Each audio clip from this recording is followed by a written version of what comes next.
Good afternoon, ladies and gentlemen, and welcome to the latest European Parliamentary Research Service Digital Policy Roundtable. I'm Anthony Teasdale from the EPRS, and it's my great pleasure to welcome you and introduce today's event. And the event is focused on a better understanding of something known as the Metaverse. And the question that we're posing ourselves, and we have a world-class panel to discuss it, is the Metaverse a unique opportunity for innovation and growth, or is it a dangerous parallel reality? Or perhaps both, of course. So we're focusing on here today on one of the most discussed technology concepts of our time. The Metaverse, it's an immersive and constant virtual 3D world where people interact through an avatar to carry out a range of everyday activities. And whilst its exact scope and impact on society and on the economy are still unknown, the Metaverse phenomenon throws up a wide range of opportunities and risks and public policy questions. And we've actually produced here in the EPRS a special briefing on this subject, which was published 3 or 4 days ago. I'll just show it to you. It sets out the issues. It's entitled Metaverse Opportunities, Risks and Policy Implications. And it really shows the degree to which we're confronting and witnessing a digital evolution from the internet to a virtual mirror world, as it's known.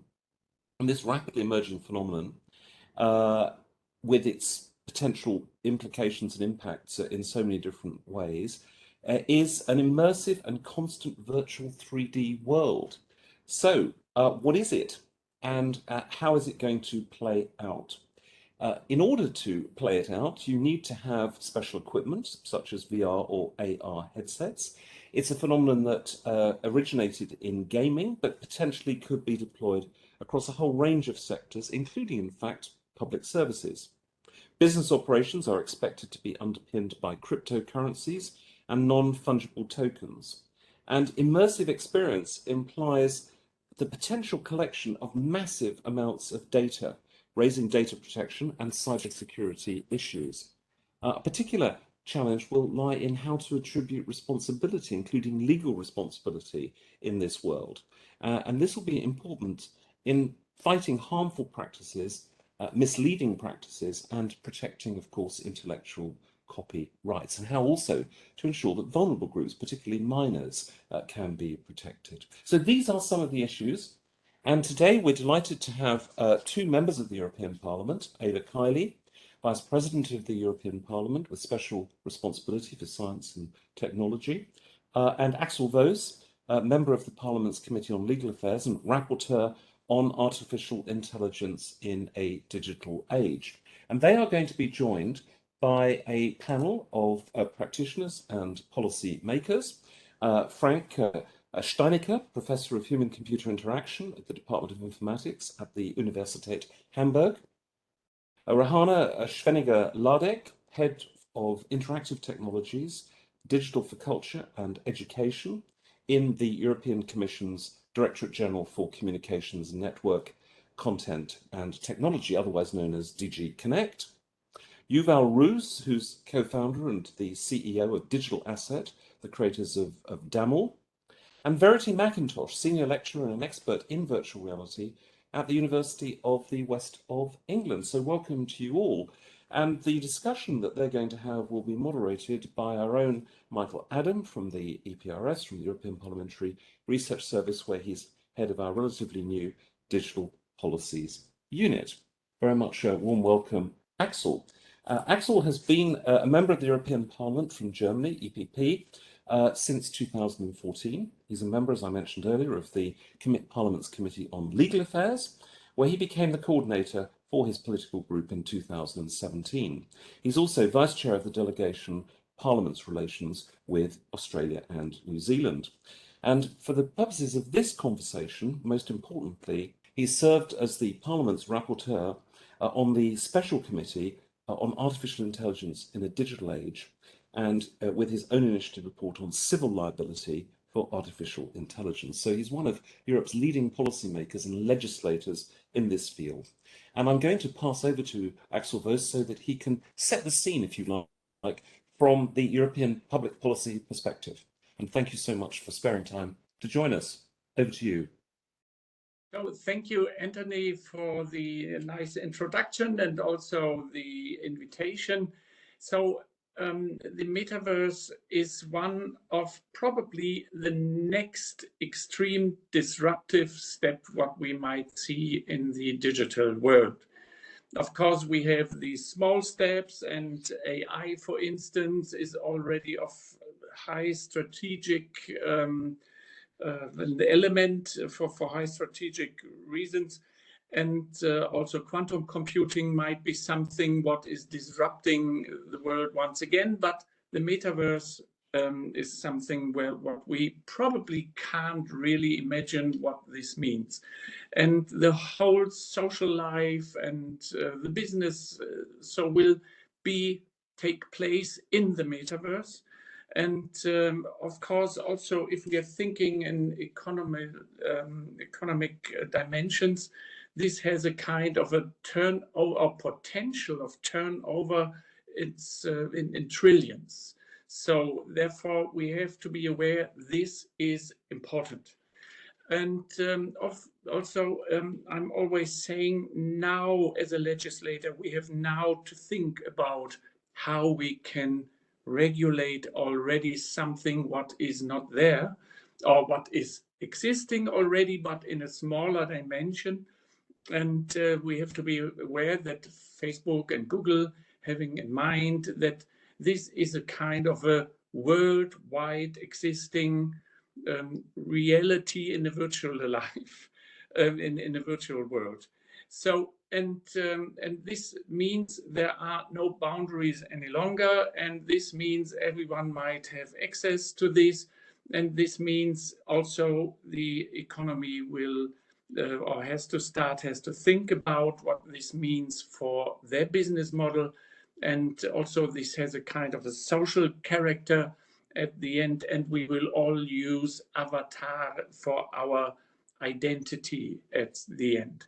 So that's why we have to be careful. We shouldn't let this develop like what we have done with social media, where we are now having the problem in saying how we can get rid of content what is illegal and harmful. And if I'm thinking about this dimension that probably criminals might meet and making business with drugs, weapons, and there might also be a kind of a possibility of sexual child abusing, then we have to do here something already. I'm not sure if there are already some ideas existing how we can a bit better control what is happening in the metaverse. I have probably a kind of a narrow-minded idea, but I would say it might be happening that we need a kind of a, let's say, driver license or something like a car plate, or so where we can at least re-identify if someone is doing here something what we do not want to see. Probably it might already exist some other ideas, but I just would like to mention that we shouldn't leave this room open for everyone for doing everything, whatever coming into his mind. And so that's why we need to clarify also this let's say, law enforcement issue also in the metaverse. Of course, if we're coming to all these subjects you mentioned already, Anthony, I would also start with my favorite subject, GDPR. So the GDPR was not designed for addressing some of these challenges posed by the metaverse right now. So we haven't discussed at that time AI, and we haven't discussed at that time metaverse, and I can't imagine how we will enforce GDPR in a metaverse. I can't really think about how this should or will functioning at the end. And also you mentioned the question of especially if you have a kind of a worldwide existing metaverse and without boundaries, then you will never know who will be the data controller and who will be this and that, and how you can delete your personal data and so on. This probably won't functioning in such a metaverse, or I do not have the imagination right now how this should functioning and who should do the data protection, who should be the data protection authority for this. And even where will be the avatar's data will be processed, and the location should be this location based or whatever it is. So we might have a lot of questions already to this subject. And of course, the next one is intellectual property rights. So what data and AI regulatory frameworks in the EU could potentially apply to a concert in the metaverse? Just imagine. So this is something, again, what we should think about, patents. And so the using of software patent might not be visible in a metaverse. And so here we have all these questions about illegal activities, what I already mentioned. The metaverse is really attractive to criminals. They can meet, they can deal, and who will probably operate through pseudonyms and deal illegal drugs or weapons. So terrorists and traffickers could also stalk the metaverse, finding new ways of identity, influence, and train potential recruits. So this is all what we also should have in mind. Identity theft might be something what might come up also in this situation, and cyber criminals could exploit the metaverse through hacking and so on. If we are coming to user interactions, so as far as I understand the system, if there is a kind of a fight inside the metaverse between avatars, and who is then responsible for it, and how can we also come here to kind of a solution if you have national or regional legislators in place, but you have a worldwide adapted metaverse in a way. So probably also we have to ask ourselves if we should have a kind of a legal person in place. Who might this be? How can we link these to the avatar, and so on. So also, if we're coming to civil law, you will have a lot of civil agreements in it, contracts. You might buy something, and how you can then enforce these, and which law is valid for these. So we have to think about that consumer protection also might not work in a way you are seeing these as a consumer from Europe, and you do not have the same rights in, let's say, India or whatever. So this is also kind of a problem. Is everything valid, still legally valid? Do we need online or cryptocurrencies for paying and fulfilling the contracts?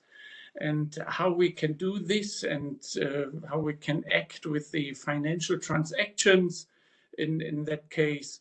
What about the children's situation?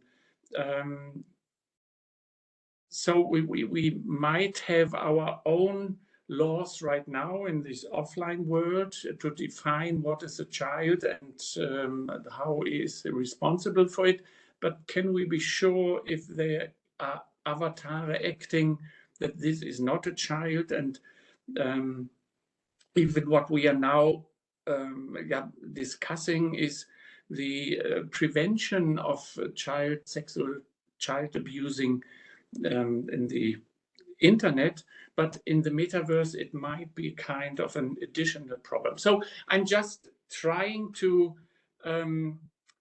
give us a kind of an idea what legal questions, which legal questions we might have, but therefore I'm calling to the European legislator to find now a way to regulate, that we have from the beginning a kind of a frame for or a level playing field also for everyone who would like to develop something like this. And this also meaning the idea, do we need a kind of a certain access to these because you might harm someone, and that's why you need probably a kind of an identification or well, whatever it is, but let's think about this future orientated legislation.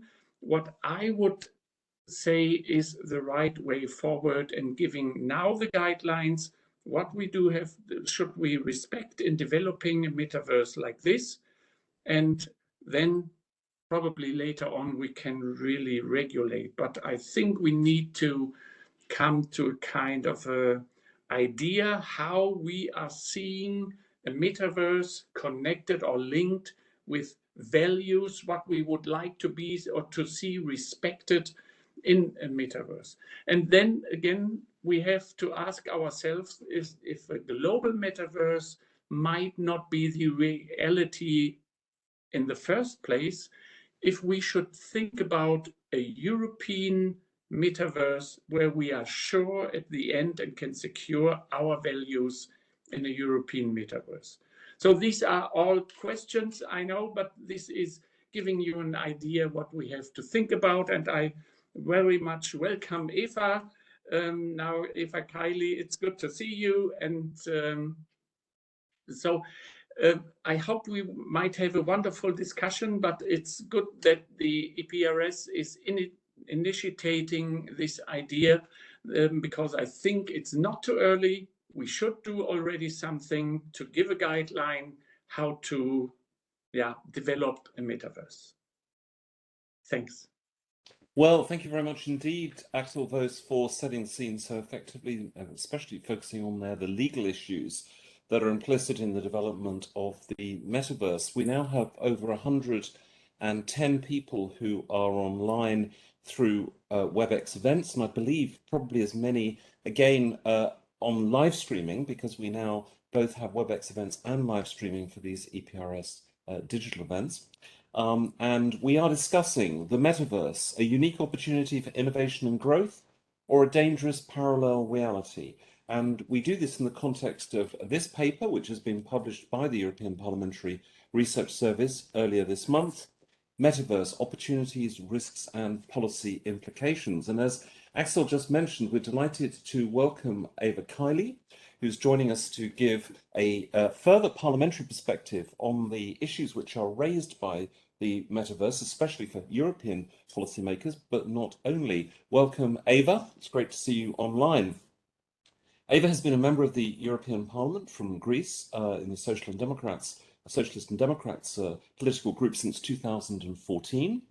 And after the last European elections, midterm rather, she was elected Vice President of the European Parliament with responsibilities including not only the Parliament's own internal ICT and innovation strategy for informatics and telecommunications, but also special responsibility for the STOA panel, the panel for the future of science and technology, which she previously chaired, and also for strategic foresight across the European institutions and more widely in our interinstitutional ESPAS process. She's a full or substitute member of several parliamentary committees: industry, research and energy, economic and monetary, budgets, the Artificial Intelligence in a Digital Age Special Committee, and the Pegasus Committee of Inquiry. So it's a great pleasure, Eva, to welcome you to this platform and invite you to share your thinking on this critically important evolving issue. Over to you.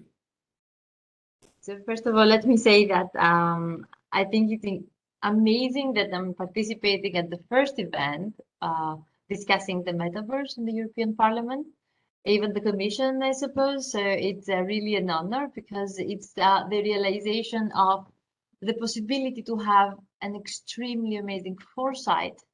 And here I want to thank you, Anthony Teasdale, for being the spirit of such foresight and also the driving force and leader for the SPAS and achieving to provide us with the necessary, let's say, strategic foresight that we needed to conclude our working program in our mandate. And I think this is like a legacy that has your name, and it's an honor that I'm now working with ESPAS as a vice president, so even closer to you. I know that we are changing roles, I would say, in the future, but I believe that this is again something that your role is indispensable and I think irreplaceable, and I think we can continue working together in other ways. Because even when I discussed blockchain in the parliament, I remember how difficult it was to bring such a new discussion here and without, with a defensive approach from like several people around. And the metaverse already is something that is being discussed without really being understand it well. So again, let me say that it does bring opportunities and risks. And as all technologies, I would name it a technology at this point. It's not really a technology, it's a convergence of technologies. It's a concept, but in the end, it can be used to provide us with opportunities, and it could also present several challenges. Axel VOSS has worked so much on the digital agenda that he I think sees that this is the result of the work that has been done from him and colleagues that we work together to make sure that we have the right principles on board and we are ready for a metaverse discussion in a safe manner for the citizens. We know the compass is our principles and values to be translated online and also add the necessary framework there to make sure that we will not get it wrong. I believe that it's really important to have a political debate on it, an extensive one. I cannot allow this discussion to take place among like the big global corporations and players to design everything and sell the land on the metaverse and sell services and then have the politicians coming and trying to figure out in this chaotic design how we can regulate it. So I think it's really important that we stay ahead. We understand the challenges in terms of privacy, usually in terms of security, in terms of violation of like principles like inclusion, equality, to make sure that we have a fair environment, that if the workspace is revolutionized and if the future of jobs is like also there, we will be able to say that we were ready. We have necessary tools. We have the talent to develop a European metaverse. Hopefully this would be again a quality, let's say, heaven on earth, like Europe, I believe, is, because we have the priorities that we apply everywhere. You've seen already that big companies using new technologies, they are entering metaverse for commercial reasons too. So the workforce will come there, but when you have companies like Nike, Adidas, or Lauren, they see opportunities. They buy a store, they can promote their products, you can test them on your avatar, you can decide if you're going to order them offline or if they're just going to remain online.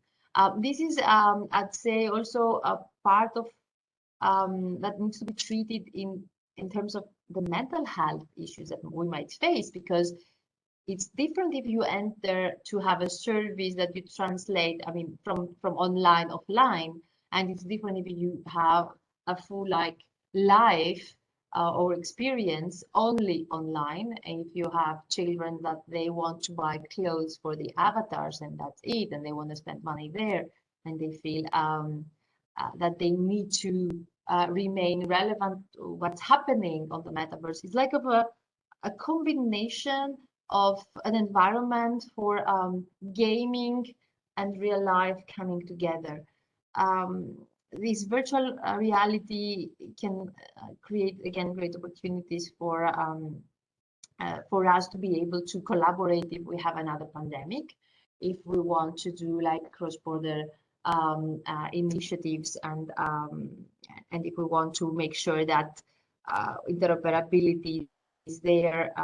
We have advertisements there, we have artists being able to keep their IP rights for a concert through NFTs and blockchain online, so you can watch a concert in the metaverse and make sure that the artist will always get rewarded for that, and then you can transfer your ticket and somebody can watch it again, and then the artist will be able to be rewarded through his NFTs for his IP rights. So these are like things that I know Axel is like already planning on how we're gonna set, the right principles. Let me talk a bit about the other possible risks. So children could and have already experienced some kind of like cyberbullying in these gaming platforms already happened. And then there is the Digital Services Act that's providing a framework, but we need to make sure it's going to be applied in the metaverse. There are harmful practices that they can allow market power to be increased. We've seen the companies changing their names into the metaverse era already. And we have US basically commission and states to investigate if the store of the Oculus App Store may be discriminating against third-party applications that compete with the parent company applications. So we see the problems that we try to act on. They are now from like 2D, they are like on 3D, they are on the augmented reality environment. I think that for me, it's always important to talk about identity, since now it's actually part of our legislative effort. We are concluding how our identities change, how we can make sure that we have a wallet of identities, so we don't have to use everything that's there for any access to services that we need. So you can have an identity for the metaverse, you can have an identity for your flights, an identity for your transactions. And should you have an identity on blockchain where you can revoke access when you don't want anybody else to have access to what you have done there, it should be able to, possible to happen. You can have avatar duplication. You might see me on the metaverse and maybe it's not me. So maybe you see me talking and then it's not me there. It's somebody else that created a similar avatar with the same name. Biometric hacking could be also a potential threat. So I think in the end, because this is a discussion that has just started, we need to return to the main question and say that the metaverse could be both, could be a unique opportunity for innovation and could be also dangerous parallel reality. And we need to have a preparedness plan for the consequences. We need to harness all the benefits of it and have several discussions. This is the first one. I think it's a very good study that we are discussing today, and with great speakers. And it could become a very philosophical discussion also, how this could change the meaning of life and existence in terms of, again, identity and democracy. But I will stay more into the technical challenges at this point and say that we always have an option on how to use the technology. We have an option to do good with this technology. And I believe that in Europe, at least, we're gonna get it right from the beginning. So thank you for having me. I know this is again just the beginning of discussing the different layers in the metaverse, because blockchain could be there for privacy, safety, revoking access to your data. AI can be there to automate and have processes that can offer different services. You can have IoT to connect the real world with the online world. You can have conferences like this with our avatars, and we don't even need to be, close to each other, but we can really see how everybody's, acting on the metaverse. So thank you, Anthony. It's been an honor again to have been working with you and to beginning discussing about the next web. Not finishing, beginning to discuss the next web, and I know we're going to continue to do so under different umbrellas, but also again being the first one to have ROOZ as a discussion in the European institutions. Well, thank you very much indeed, Eva. What Eva is referring to is that this, in fact, will be the last digital roundtable that I'll be presenting with the European Parliamentary Research Service, because at the end of this week I actually retire from the European Parliament. But you've not come to hear about me, you've come to hear about the metaverse, and we've now got the opportunity to reflect on the issues which both Axel and Eva have ventilated already in their introductory and scene-setting remarks. I thought it was very interesting, the reference to GDPR earlier on, because I remember, and how it may well need to be updated, as indeed perhaps even the Digital Services and Digital Markets Act may need to be updated in due course as a result of the breaking technologies. I remember the European Commission saying only about 2 or 3 years ago that GDPR was the first future-proof regulation that they had managed through a whole series of principles to get enacted. Well, the future has a capacity to catch up extremely quickly with EU law and policy making. And to discuss some of the issues that have already been alluded to, Michael Adam, who is the head of the Digital Policies Unit in the Members Research Service of the EPRS, is going to curate a discussion with the 4 experts whom we've got online. So I'm going to pass the baton over to Michael. Thank you very much, Anthony, for not only for your introduction today and for the floor, but also for everything that you've done for EPRS during these past years. EPRS wouldn't be what it is today without all the work you've put into it. So we all owe you a lot, and I would like to say thank you very much for that. Thanks also a lot to our 2 excellent keynote speakers. I think their interventions have already shown that there is more than an openness, but there's curiosity and an appetite in the European Parliament to discuss the topic of the metaverse.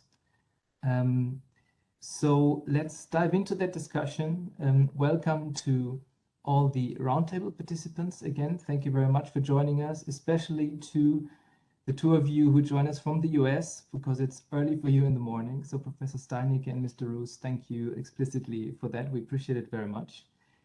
So with that, let's dive right into it. I would like to start with Professor STEINICKE, and I would like to ask you, Professor STEINICKE, could you explain to our audience, to get started, what would you as an expert in the field say, what is the metaverse? And what are the challenges that lie ahead? Thank you very much, Michael, and also thank you very much to the EPRS for the invitation and opportunity to speak here. So the term metaverse is a portmanteau of the terms meta, which calls alteration or beyond, and we have verse as a short form for universe. So basically it says it's a space beyond our universe. And the term metaverse originated in the 1992 science fiction novel Snow Crash, written by Neil Stephenson. And let me add the original quote from this literature piece here. So it says, a computer-generated universe that's drawing onto goggles and pumping into earphones. And this is pretty much what we call already since years virtual reality, augmented reality, mixed reality, or extended reality. And the XR, extended reality technologies of the metaverse date already back to the end of the 60s when Ivan Sutherland built the first head-mounted displays. Back in the 60s, 70s, it took more than 2 decades until first commercial products become available, mostly in research, military, also gas and oil application, but also in the entertainment market. And this led to an enormous hype already around this technology in the 90s. And first versions of the metaverse, and many of you might remember Second Life, became valuable during this hype, but they also became or went down quite quickly. And the reasons were that the technology was simply not good enough. We had low resolution of the displays, was a heavy instrumentation, high latency, limited field of view. So the immersive experiences were quite expensive and quite bad. And VR is dead became a common narrative back at this time. And it was clear that XR and virtual reality was not the technology which defines how humans interact with machines around the millennium. The actual revolution back at this time were smartphones. However, researchers and enthusiasts were still excited about these technologies as we are today. And it's quite ironic that due to the developments in the smartphone market that we have observed in the last 2 decades or so, this hype restarted again, since all components we have nowadays in head-mounted display are based on improvements of the smartphone sector. If you think about display technology, GPU performance, sensors, tracking, etc. So, but the difference to the 90s in the hype nowadays around the metaverse is that it's not a niche market as 2 decades ago, but now all the big companies, in particular the big 5 GAM companies, are involved in the metaverse. If you think about the Google Glass, the Apple's AR kit, Meta, formerly known as Facebook, Microsoft HoloLens, also Amazon View. There are a couple of platform providers like Decentraland, Roblotics, Cooperation, etc. So, and the main idea of the metaverse is not limited to this simple single VR experience that we had in the past, but it's, as we have seen in the beginning, it's a consistent, persistent space, like similar to the embodied internet, in which you can just log in and the space exists even if you do not have a head-mounted display on hand or are logged in. And therefore need a couple of technology building blocks, which is actually a conversion of a couple of technologies. So we talked about mixed reality technologies, which allow to see real and virtual content and at the same time. But we also have other senses like auditory, haptics, smell and taste, which will come into play here. We need platforms to provide a virtual world in which people can meet. That also means we need realistic avatars, which represents ourselves in the metaverse. We need 5G. We have to think about this as fast internet connection to allow mobile access. I will talk about this in a second. We have artificial intelligence, machine learning, which will allow intelligent agents also to populate this metaverse for helping, for example, with natural communication. And we also need some sort of, let's say, blockchain technology, which ensures that the things that we buy in the metaverse at certain locations will also be available across multiple platforms. It might consist of clothes for avatars, but it might also be real artifacts as well. If we think about how this all will evolve in the future, we know in computer science already since a century that technology evolves exponentially. And if you think about just, for example, the next 15 years, it means that the technology will be 1,000 times better in 15 years if you compare the technology to today. And that means that a couple of problems and challenges that we still have from a technology perspective will just solve due to better technology. And one of the major issues will be we will pass the graphics Turing test. And that means we will be able to render computer-generated environment which we can't distinguish from the real world anymore. And if you just think about deep fakes and the current discussion with the major of TF, Vladimir Klitschko, who talked already to several politics and people were not able to distinguish reality between virtuality anymore, this gets really a crucial issue. So maybe closing with some of the challenges that we get in terms of societal, ethical, and economical ones that we already observe today, by the way, with the internet, but which get more tangible when we think about an embodied internet. We talked about escapism, addiction, all these aspects might refer to long-term usage of the metaverse. We have already filter bubbles, bullying, digital divide, which might also get more tangible in the metaverse.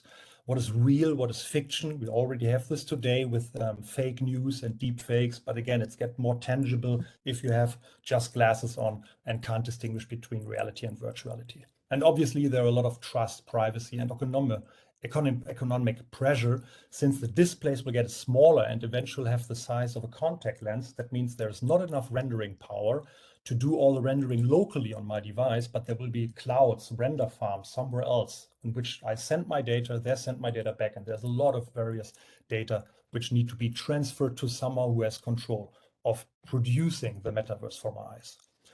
So maybe some recommendations in the last minute. So I would say Silicon Valley and China is way ahead of most of the European companies that we have. And it's really hard to stop this development globally. GDPR and DSA and DMR, as far as understood, are very great frameworks which address, at least from my perspective, almost all potential risk. However, it's very hard to enforce these applications by globally acting companies. So my recommendations would be, I think we need some partnership with the non-European Union metaverse companies and to ensure that we have open access and also access as research and education institutions. And as Mr. Voss and Mr. KAILI said it, I'm also very much in favor of building an own European metaverse. Let's call it the Euroverse for now. That means we need to provide the infrastructure, funding opportunities for an open source, privacy ensuring, ethical, responsible metaverse. I think we also have to understand this distance to the advancements of Silicon Valley and also the China area. And I think it's very important to make Europe attractive for IT experts and bringing high potentials also back to Europe again. And therefore, I think it's very essential also to invest a lot in the education of computational understanding, computational thinking and understanding of computer science, AI, and all these other aspects. And Mr. Voss called this a driver's license. So coming back to the initial questions, opportunities or dangerous parallel reality, as always, that depends on what we do. I'm a tech enthusiast and I believe and work on the great things that we can do with this technology. But I also see that there are a lot of crucial risks for this technology. And it would be great if we could prevent some of the mistakes that we have done with the Internet 1.0 and ensure that the Universe will be an open, fair, transparent virtual place as an interesting extension maybe of our reality. Thank you very much, Professor STEINICKE, for this very in-depth introduction into also the technological aspects that are involved. That was really fascinating and important to hear. Thank you also for sharing with us the challenges, how you see them, and in particular your recommendations. I think that is very relevant in the discussion we will have today and also in future discussions. And in that context, when we talk about the European metaverse or the European environment for metaverse companies, I would like to give the floor to Ms. Rehana Schwinninger-LADAK, and I would like to ask you a question because that's really a field that you're working in and where I think you could share with us a lot of insights. So how is the Commission approaching the metaverse and how does it look for the European metaverse environment? Thank you, Michael. So good afternoon, everyone.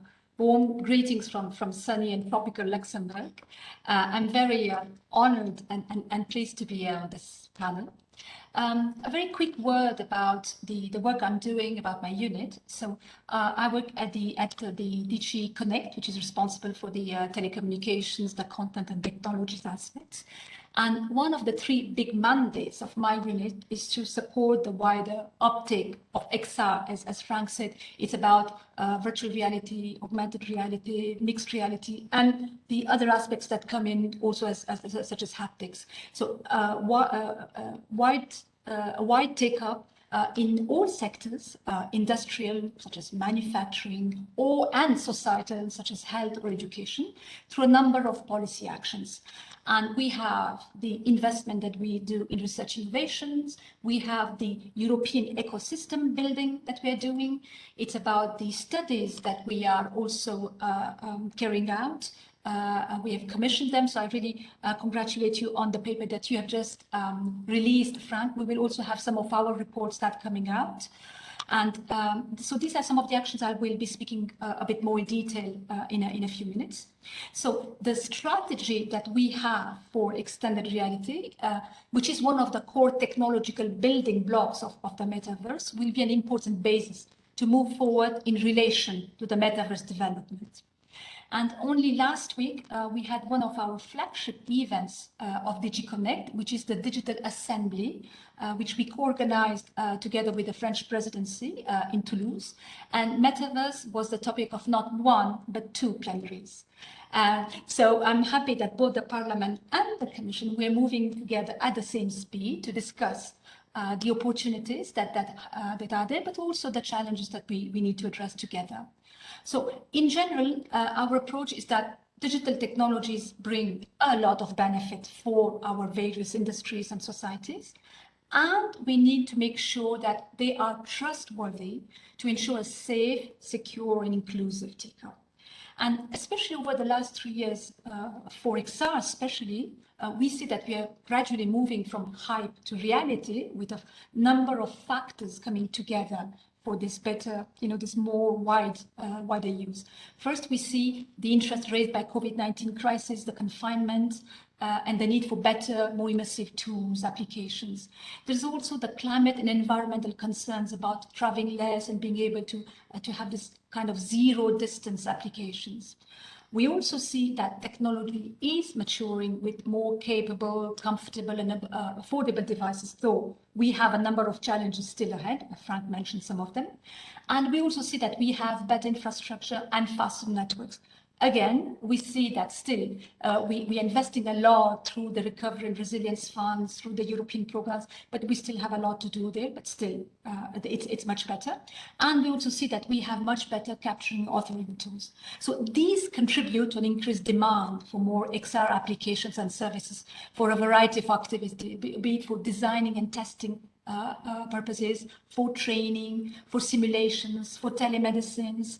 We see some of hospitals using VR applications for telemedicine, for rehabilitation. So we really have some very interesting pilots being carried out in hospitals, but also for collaboration tools and for entertainment, because, for instance, the games industry has always been forerunners in this kind of technologies. So in relation to Metaverse, the starting point at this stage for us is that, and whether we speak of a Metaverse or Metaverses, the starting point is that it can bring a lot of opportunities for our industrial and societal sectors. We have a number of challenges that we need to better understand to be able to mitigate and address them. And for this to happen, obviously, we need to get deep insights and many conversations like the one today about what it holds as concrete promises and launch initiatives, really to make sure that our industries benefit from it and our users, European users, can make use of it in a safe manner. So what are we doing? Very quickly, because I know I don't have a lot of time. So I will share I have 2 slides so that you can follow as I mention them. So the first line of, I hope you see that. Okay, fine. So the first part, which is really one of the big actions that we have, it's funding research and development through Horizon Europe.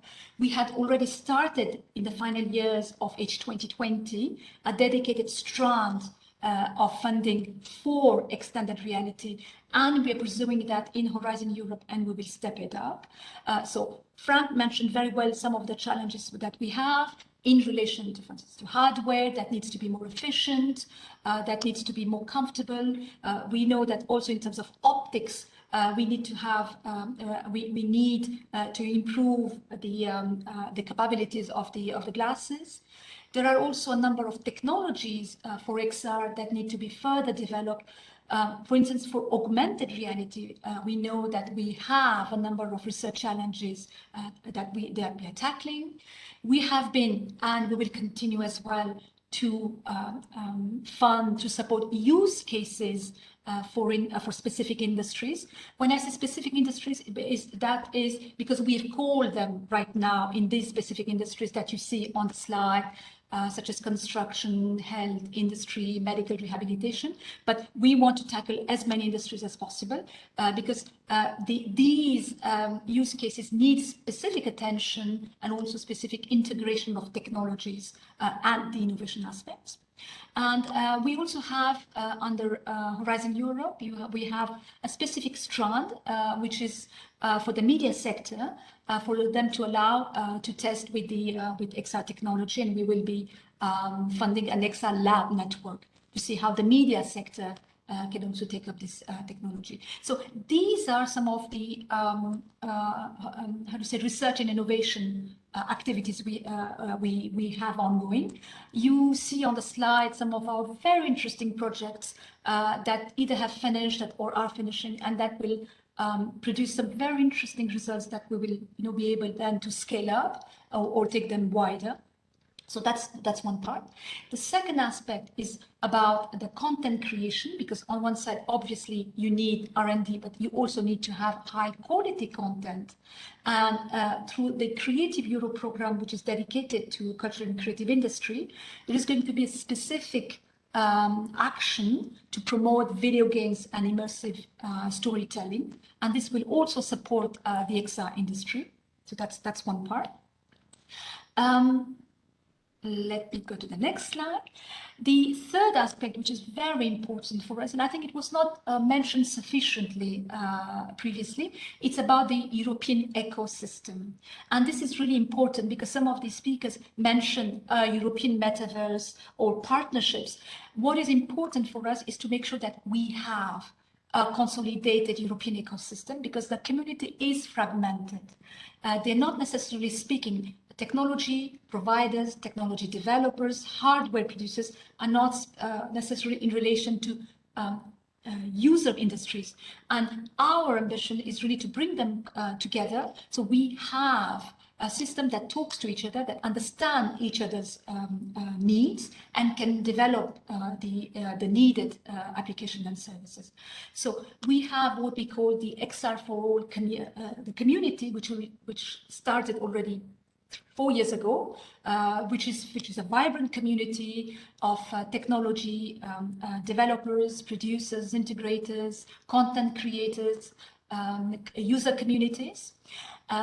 And we have a second big initiative, which we are going to publish very soon, which is the VR and AR Industrial Coalition. It was announced in the Media and Audiovisual Action Plan, but it is not limited to audiovisual media. It really concerns the whole value chain for extended reality, from hardware producers to technology developers to content creators to user industries.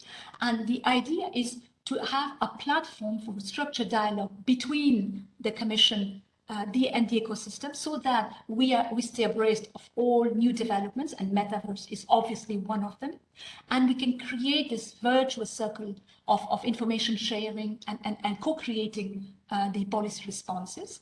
It is also about encouraging investments, because this is one of the big issues, is how do we make sure that the many startups that we have access to investments, have access to seed funding. So this is going to be an action we are going to develop through the EIF, the European Investment Bank. The third strand is also to have this continuous dialogue between the different actors of the ecosystem and with policymakers. So really listen and be in this how to say dialogue, and really, as I say, it's about staying abreast of all the different actions and creating platforms where the different actors, the different segments can talk to each other and form partnerships. And obviously it's about identifying upfront what could be challenges, be it in terms of research innovation, be in terms of deployment, what are the risks. All the previous speakers really spoke very well about the different risks that are known. I would also add the interoperability aspects, which are very important. Interoperability between different virtual worlds, between avatars, data portability. So we have there what are the new emerging opportunities. And we also have, of course, longitudinal studies, because these are important to have really a deeper view about what's going on, where do we stand. So we are going to publish very soon a strategic report on different aspects: market assessment, risk and opportunities, recommendations. It's going to be published in the days to come. So I'll be happy to share the link with you, Michael, as soon as it is. We also have an important aspect in terms to ethics. because we have ethical questions, because the metaverse is also about blurring the lines between reality and virtual reality. So we need to look into it, interoperability. And the last thing which I just wanted to say is that we will have a study looking into the impact on health and education, because those are the important sectors. And so these are specific sectors we are focusing on right now. And I know I've taken already all my time and even exceeded it. So back the floor to you, Michael. Thank you very much, SCHWINNINGER-LADAK, for this very interesting also a summary of what the Commission is doing in the field. That is very good to hear. I think a few of the things you've mentioned might have sounded very familiar to Mr. ROOZ, who I'm going to ask the next question to. When you mentioned funding, I guess from the early times maybe of the digital asset of his company, you might remember these questions. But also when we talk about the uptake of the metaverse in Europe, which is one of the main tasks that the Commission focuses on. So I would like to ask you, Mr. ROOZ, how will the services that your company provides accelerate the uptake of the metaverse? And also, if you have a message for the regulators and legislators, what should we keep in mind? Thank you. Yeah, thank you. And thank you for having me. Maybe I'll address it from the industry that I'm in and not just rather my company, because I would like to kind of address this group more from what are, I think, the opportunities and challenges, and where are companies like myself and others, what they're trying to do. So what we're focusing on is building markets or in creating financial infrastructure, primarily now in capital markets and financial services, but we're now getting into healthcare, insurance, sports wagering, and others, a lot using blockchain technology. And I think, Professor STEINICKE mentioned that a lot of the challenges that exist today in the internet will exist as well in the metaverse. And I think that when you start putting that together with his other comment around the fact that given the exponential growth in technology, in the future you will not be able to tell what's real from not. I think when you start putting those things together, for us, identity becomes a really crucial component of the metaverse. And what we're seeing in today's world, already before even metaverse, that solving the identity problem is one of the most critical aspects, not just for the metaverse, but I think in the metaverse will be even exponentially more important. There was another comment earlier around GDPR, and the GDPR was not created with metaverse in mind, but then there was a comment that it's just actually a really good framework. And I think that when we have addressed a lot of the opportunities using blockchain technology, we actually thought that you could enforce GDPR. We actually think that those that complain about GDPR, those that want to take the short path forward, rather than really think about consumer protection, and how even with blockchain technology, where everybody thinks everything is immutable, which is not necessarily the case, depending on how you build it, you could actually comply with these type of regulations. So the tools that we build and some of our colleagues or competitors are, how can you build better identity solutions that will allow customers to reveal their identity based on the use case, but also at the same time have data protection, meaning they have exposed themselves for different services, but then should have the right to be forgotten or to have control over their data. And I think that some of the earlier comments about working with some of the innovators out there, how these type of policies could just be true for the metaverse is extremely important, not just in Europe, but just as a whole, I think is an important path forward. There was another comment by Eva about a wallet of identities. And that kind of is exactly how we at Digital Asset think about the world, no different than in reality today when you want to open your email account. Well, all you need to provide is some kind of a first name and a last name. It doesn't really need to be your first name. Create whatever handle that you want, and you have an email. But when you want to go through an airport, well, guess what? You need to have a passport. And in order to generate that passport, you need to have much higher level of authentication. We think that the future is this type of wallet of identities that will allow you to have different levels of access to different types of services, including in the metaverse. Meaning, if you want to just show up in some kind of a nightclub in the metaverse, well, maybe your real identity is not something that you really have to expose. But if you want to go and create a purchase of virtual land, there's a question about buying houses on the metaverse, or getting access to some medical records and effectively visiting your doctor in the metaverse. Well, maybe we need to have a much higher level of authentication. And I think that where we need some of the technologies to move towards is really having this wallet of identities. And those are some of the solutions that we are working on, is really be able to create one wallet where you as the consumer could access who gets access to what level of your identity, and really be able to integrate to different service providers to certify that that is your identity. So imagine that to create the equivalent of that email identity, meaning some kind of pseudo-anonymous identity, you don't need anyone to certify that. But if you want to have something to allow you to go to the doctor, at least here in the US, we have something like Clear that takes your biometrics, verify your some of your biometrics. Well, imagine if Clear could certify your metaverse much high level type of identity. So those are some of the solutions that we are working on, that I think in the metaverse, you will have to have those type of services. Now, a lot of times people started asking, well, there's a lot of risk. And again, I will quote what Professor STEINICKE said, is we're gonna see similar challenges in the metaverse. And I think that it is important to ask ourselves, does GDPR, for example, as a framework, something that could work in the metaverse? I am of the opinion it should definitely be able to work in the metaverse.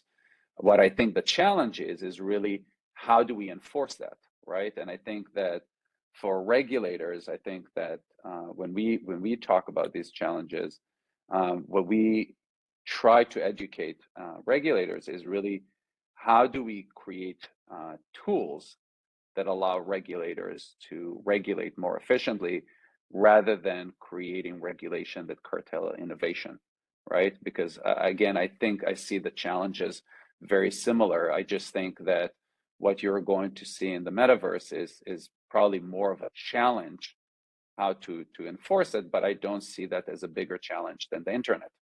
I think that it's just new and different sets of challenges. So for regulators, my recommendation is really to ask, are the rules that we have today sufficient?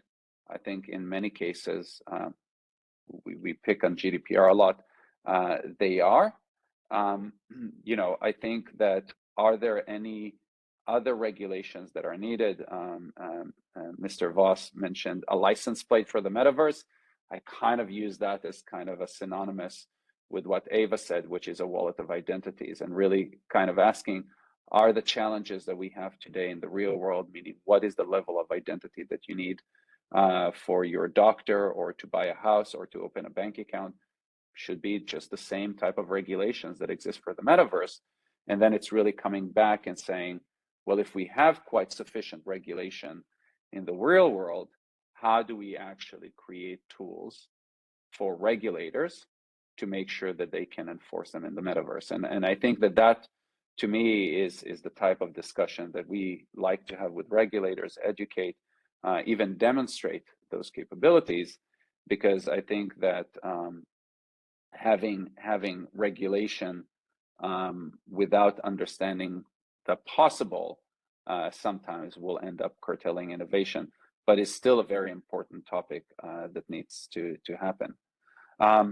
So to me, again, going back, and then the last thing is that where you're going to see a lot of challenge, and we're seeing that now in the crypto industry, is really again this idea that the metaverse will have a fairly large financial backbone that is driven by different blockchains. And there's a few things that we should think about when we are building the metaverse. One of them is this idea that there's probably not going to be one blockchain to rule them all. And therefore, we talked a lot about the technological innovation to create a very seamless experience, both from the goggles, the sensory devices, but also when we think about, well, how can I use different assets that exist in the metaverse to be fungible with other assets in the metaverse? So I would say that interoperability is probably a very key component. This is not unique to the metaverse. I think that these are some of the things that we are trying to solve in financial services today, completely way before metaverse. But I think in the metaverse, that would probably be one of the you would feel that even more as part of your immersive experience. Imagine that you have all of these assets, you're walking in the metaverse and you can't really use them because things are from behind the scenes are not fungible or cannot interact seamlessly. So I think interoperability across blockchains or whatever are the data systems that will manage some of the financial backbone of the metaverse will be super important. And then I think that, again, back to the regulatory side of things, I think that thinking about what are the rules that exist in today's world, I actually think a lot of them would apply to the financial system in the metaverse. I think that one of the challenges that will happen is who has regulatory rights on enforcing some of these markets that exist in the metaverse. I think that that is a very interesting topic to be had. There's a question from the audience about buying property on the metaverse. I'd like to know if it's real property or metaverse type property. But I think that one of the largest challenges that will exist in the metaverse is who regulate markets. And I think that one of the areas and the directions that we think this will go is really similar to today's world in crypto, where users are pseudo-anonymous, but still the regulation is by where is the real person reside, right? So just because I'm buying an asset in crypto, if I'm a resident of New York State, which I am, guess what? Whoever is the service provider cannot offer me these services unless they have a bit license and all kinds of regulations in New York. I think that that's directionally where it will go, but I definitely think that that's where the metaverse creates a set of challenges that would be slightly unique than the real world. So, again, maybe in summary, I think one of the biggest challenges, more from an information and data perspective, that the metaverse would have is identity. I do think that we will go, as Eva said, to a world of a wallet of identities that will create a seamless experience to the real user behind those identities. I think that regulators should evaluate if the rules that we have for the non-metaverse world apply to the metaverse. I would say that for the most part, they do. I think that it's worth for companies to work together with regulators to show how you can create tools to help regulators enforce those rules in the metaverse. And then I think that on the financial backbone, interoperability and regulation around assets is going to be one of the hottest topics in the next coming years. Thank you very much, Mr. ROOZ, for that very interesting presentation, and especially also for your thoughts about regulation. That is really fascinating to hear, that regulation can work also in a complex technological environment, and that is necessary to make the metaverse safe. And when we talk about safety, I would like to ask a question to Verity McINTOSH, who has researched a lot in that field, safety and risk. And I would like to ask you, Ms. McINTOSH, what are the main risks of the metaverse for individuals and for society, and how could they be countered?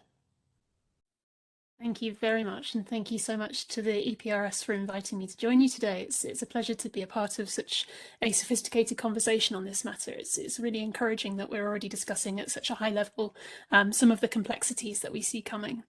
I think what I might do today is share some of the details of the research that we've been doing, because I think one of the traps that we can fall into in these conversations is imagining how far in the future this metaverse proposition is. And I think there are lots of learnings that we can take from what's already happening, from what's already occurring now in what we might call proto-metaverse spaces, to give us some useful insights into what our responses might need to be. I am going to attempt to share some slides with you, and I will be in and out of them as soon as possible. Let me see how we're doing. So hopefully there we are. You can see a little bit of an image there around safeguarding the metaverse. So a report that I recently co-authored with an amazing woman called Catherine Allen for the Institute of Engineering and Technology is a report called Safeguarding the Metaverse, and I will speak to a few of our findings and investigations today. You can access this for free at any time. One of the things that we looked at was we did a lot of field research into what I'm regarding as these proto-metaverse spaces. And the way that these are manifesting at the moment is largely in open social VR spaces, so virtual reality environments that allow multiple people using headsets or sometimes not headsets from around the world to be able to congregate in these sort of proto-metaverse spaces. We're identifying a number of different behaviours in those spaces that seem to be becoming kind of culturally formative, and that are starting to inform how we might consider the governance of these spaces. So I should say I've had some wonderful experiences in social VR across all sorts of different platforms. It's been an opportunity during pandemic to connect with friends and family. So I will just allow all the positives to sit in the background, but we're going to talk a little bit about potential harms today, just for the context of this discussion. So my researcher colleagues and I visited a number of different social VR platforms over a period of several weeks, including various different pieces of investigative journalism with the BBC and the Sunday Times. And what we found time and time again is that many of these open social spaces have sort of endemic issues with harassment and abuse. So where there are sort of unmoderated spaces that anyone can participate, we increasingly we're encountering people who are effectively bringing through their avatars racist language, homophobic language, transphobic language, lots of simulated violence, lots of simulated sex, lots of non-consensual touch. Touch is a tricky term to define in the metaverse because you could argue that it's an entirely digital experience, but from a psychological perspective, from research, we understand that these environments are experienced in a much more relational, embodied way than anything that's a screen-based experience. And so things like touch, how close someone stands to you, what someone says to you in a metaverse space is a much more kind of closer cognitive link to how we might experience social contact in real life rather than a screen-based experience such as a game. We found that one of the clearest concerns for people operating in these spaces, and we worked with the NSPCC, which is a child protection service in the UK, is the potential for harms to children. So in theory, many of these spaces have age limitations, usually of around 12 or 13, which is not quite the same as adult control, but it does suggest a certain amount of age limitation within these spaces. But we were finding that for the most part, there is very little understanding, enforcement or validation of age within these spaces. And I sort of popped in this morning and somebody told me they were 5. It's a situation where a lot of caregivers aren't particularly aware of what these devices are. And so younger people are being enabled to kind of access these quite adult spaces sometimes and have contact with adults. So we are seeing that age limitations such as they are, and we've talked about identity verification, are quite nascent, they're quite early, and we're finding that very young people are in direct contact in an unsupervised manner with much older people, and the kind of behaviours that I've identified are often sort of being presented to younger people without any moderation or support. So we have a sort of an issue there where these things exist now, and there's been some concern that they're being used as a sort of way of beta testing a metaverse without proper controls or protections for users. We can think about how accountability in governments is working in some of these spaces right now as a useful kind of prototype for how we might think about these future potentials.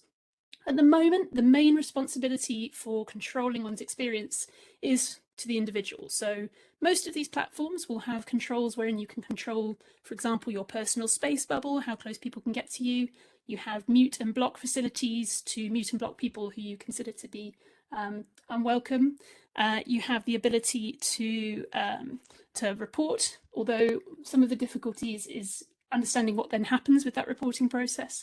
And often these sorts of tools are very difficult to use in the moment and do put all the responsibility on someone who feels that they're being abused or harassed to report bad behaviour. There is a slightly utopian idea that the community will govern itself. And we see this as quite prevalent in a number of social VR platforms, this idea that a kind of responsible elder within these places who is more used to identifying bad behaviour will kind of police the community. But again, these are slightly fictitious roles, and there are not usually any sort of manifested ways of showing that this is actually enacted. The next stage out really is the idea of the platform's responsibility. And so when bad behaviour is reported or individuals are reported, that the platform has the right to suspend their accounts, to chuck them out, to kind of give them a reprimand. For a number of reasons, this is usually a very opaque process, and there's evidence from researchers who routinely try and report this kind of behaviour that actually very little is done at a platform level. And then there's this question of wider governance. So outside of the sort of the technology sphere, what happens if you were to report some of these behaviours to your sort of more traditional government structures? What if you phoned the police? What if you contacted your media regulator?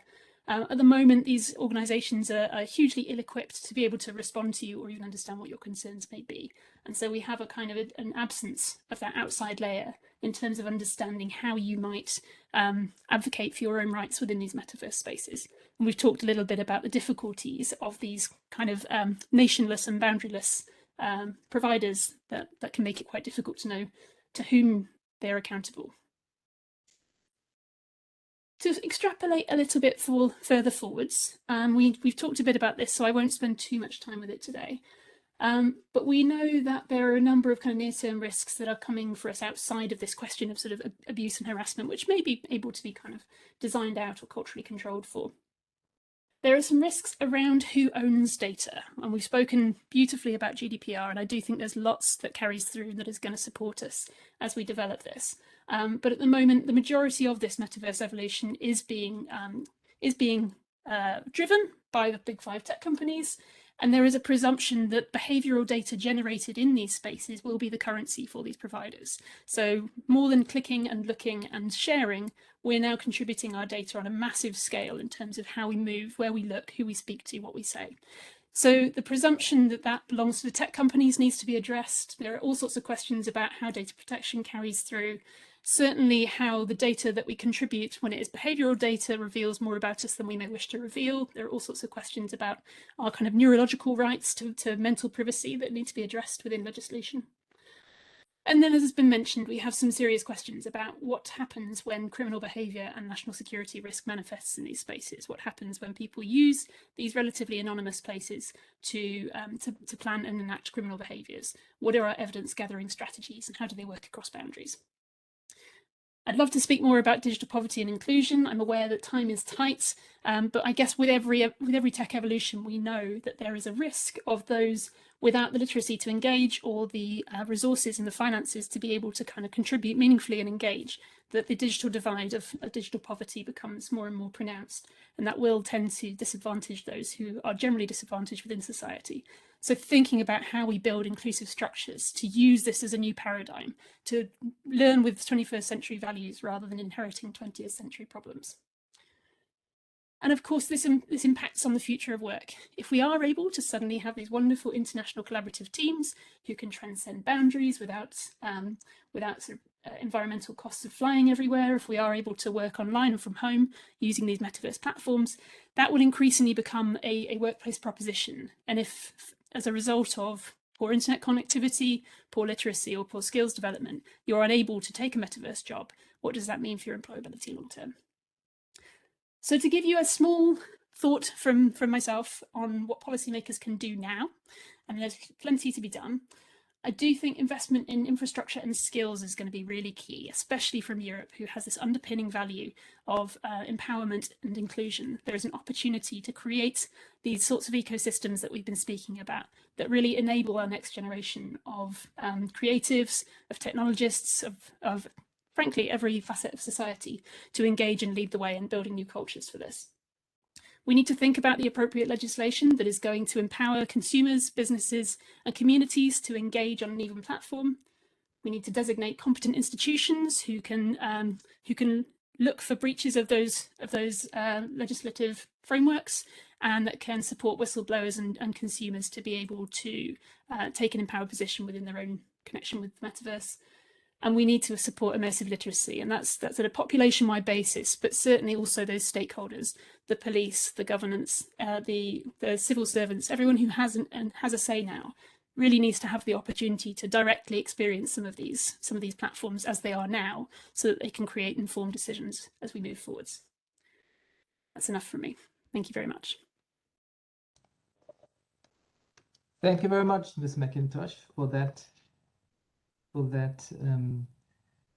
presentation about governance or non-governance, as it might be, and that's indeed one of the big questions that we're going to see. The role of the platforms and the role of data, of course, two fields where the EU is at the moment legislating quite a lot, and where there might also be regular updates that will be necessary to the legislation, as Anthony Teasdale mentioned in his introduction.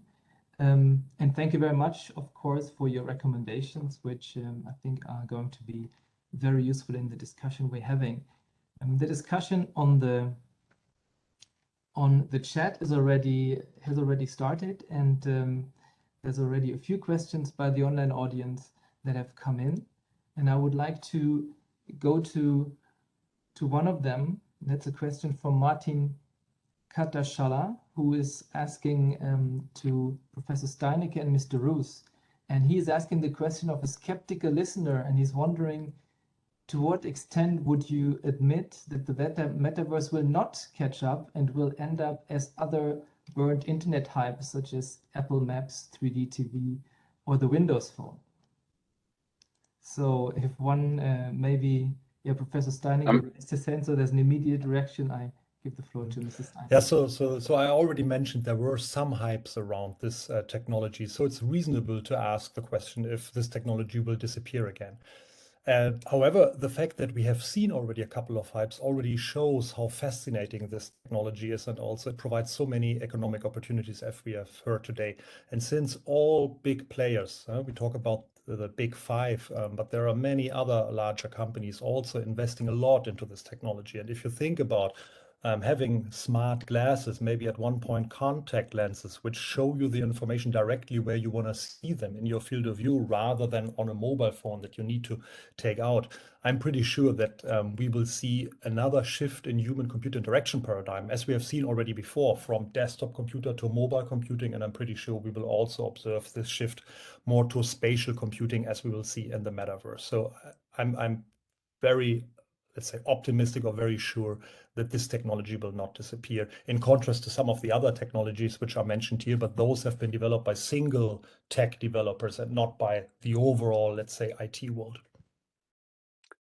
Yeah, I agree, and I think that, again, the example, I totally agree with the examples are single. Like, so Apple Maps did not succeed because Apple lost the battle to Google Maps, I guess, and Windows Phone lost the battle to iPhone and Android. But I think that those tech ideas are pretty much have taken over our lives with how we interact with phones or with maps. I think that hype has a positive and a negative. I don't look at hype as only a negative thing. I think that we as humans need hype, need excitement to create this need or this movement to innovate. So hype has also a good component to it. That being said, of course, also hype can create a lot of bad stuff, like what we're seeing now in crypto. A lot of hype, a lot of false promises have created a lot of consumer loss from an economic perspective. So I think that the hype is here to create aspirations to what is the art of possible. Am I going to admit that some of that hype will not happen? Sure, I have no problem admitting to that. But I also think that some of that hype, as discussed here, not only will happen, is already happening today. And I think that those investments by large company will yield very good experiences and successful experience, as well as individual applications that will fail miserably, like maybe some of the examples that have been stated here. Thank you very much to both of you. A question from Ricardas Ulosas came in, which might be relevant for Mr. Voss and maybe also again for Mr. ROOZ. So the question is, what about citizens that don't want to identify themselves when they go online? What happens to them in the metaverse? Comparison would be like a mandatory bank account to get a salary. So if people don't agree with that, if they don't want to incur the additional cost or give the additional data, what would that mean in the metaverse? So if I may, so what we should not do is to make the same mistakes what we have already done, to let something develop without regulation and all of a sudden we can't regulate it any longer. And therefore we have the chance now to do it from the beginning, or more than less from the beginning. And I think we can think about models. Not everyone has to run around with a name on it or whatever, but I think we need to make sure that at least there should be a kind of a possibility of identification if someone is doing wrong. So parking on the wrong side or whatever it is, just to make sure that there is a possibility to re-identify, but not visible for everyone. And so we can protect the privacy, but at the end, if you need to know someone, that there is somehow a place, someone can do it to re-identify. So this is my approach so far on this. Thank you. Yes, please. My view is that, again, back to this wallet of identities, I think that we should be able to create experiences that are based on what is the use case and what is the requirement. So if you want to open a bank account, a bank is a regulated entity. And it's a regulated entity that is required, as Mr. Voss says, be able to identify its customers. So I don't think that just because you're interacting in a metaverse, that necessarily changes. I think that there's an opportunity to create a better data protection implementation here, that as you are introducing yourself or verifying who you are, your identity cannot be leaked or sold to third parties without your control. And I think that that's potentially an opportunity for an improvement. But I don't think, again, that just because you're creating a made-up world, some of these regulations or the need to identify parties should be removed. That being said, I do believe that there should be experiences in the metaverse that do allow you to maintain your identity and not necessarily expose who you are. But again, I think that it shouldn't be a one size fit all, and there should be the flexibility of having different experiences depending on the use cases.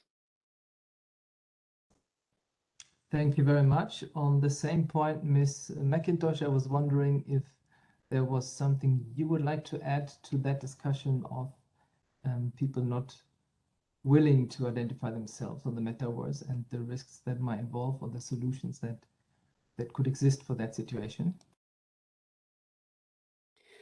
Thank you. Yeah, it's one of the stickiest issues of this whole area, I think, because we want to consider people's rights to be anonymous. We want to consider people's rights not to have their data kind of default shared with service providers.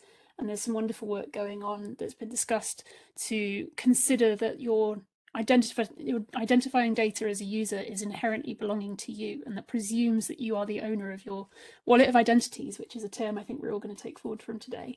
And I think there is a sort of a false binary presented sometimes that in order to have individual accountability for poor behavior, that you have to absent that anonymity and that you have to kind of give away that right to privacy.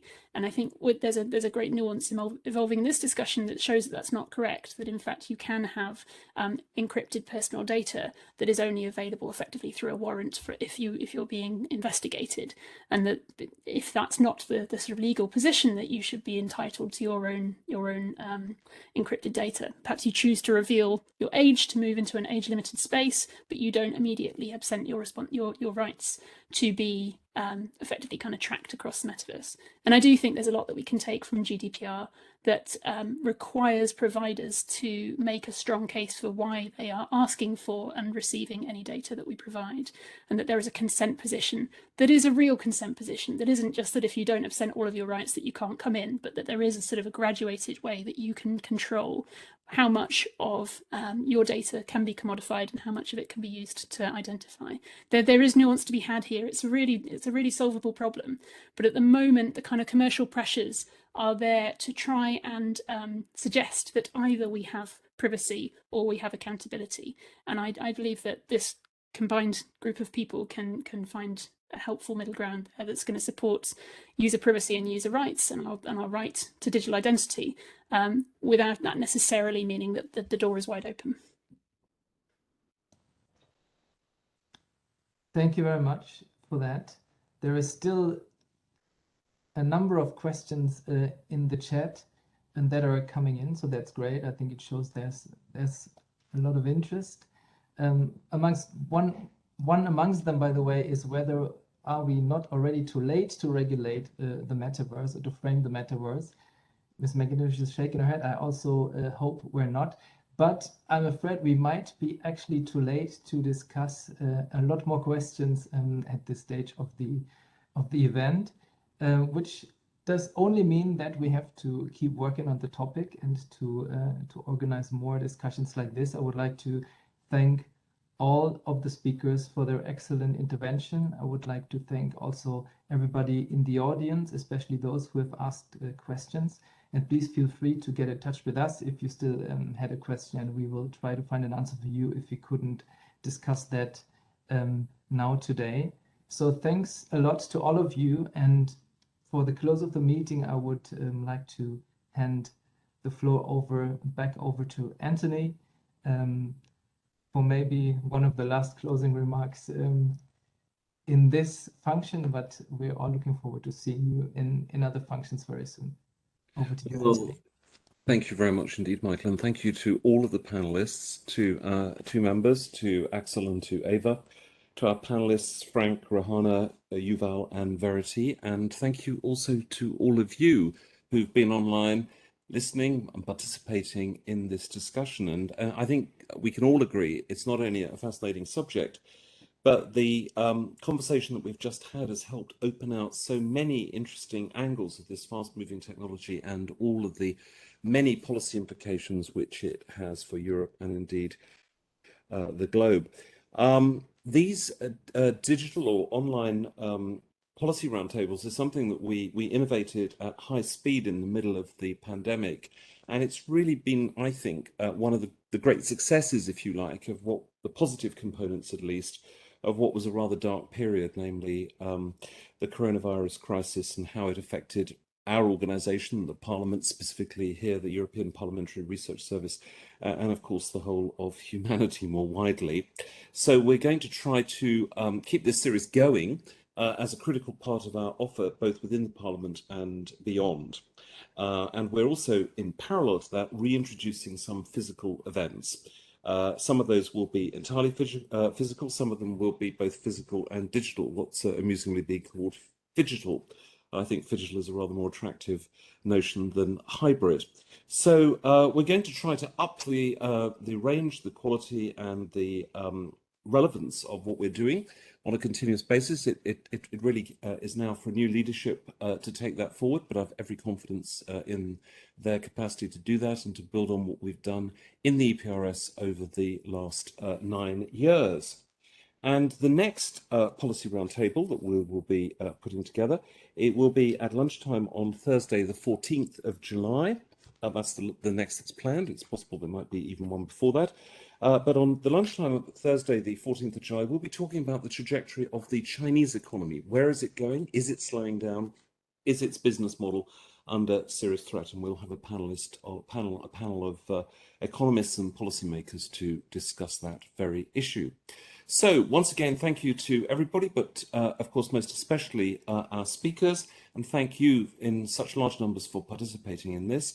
And indeed, there'll be plenty of opportunity to watch this again if you would like to, and for others to watch it, as all of our EPRS policy roundtables that are broadcast digitally on YouTube, and they gradually pick up an even larger viewership over the coming months.